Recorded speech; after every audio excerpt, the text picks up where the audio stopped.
automatically activated to warn of the impending hazard.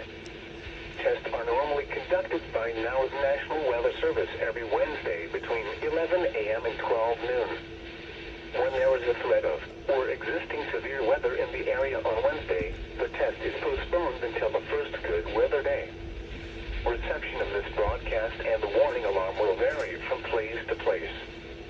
This variability, normally more noticeable at greater distances from the transmitter, will occur even though you are using a good quality receiver in perfect working order.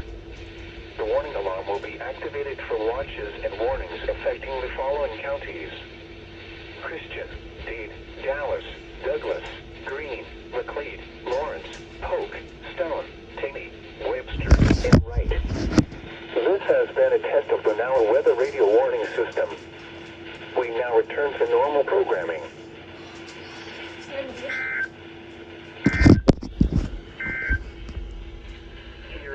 Jeez, that scared me.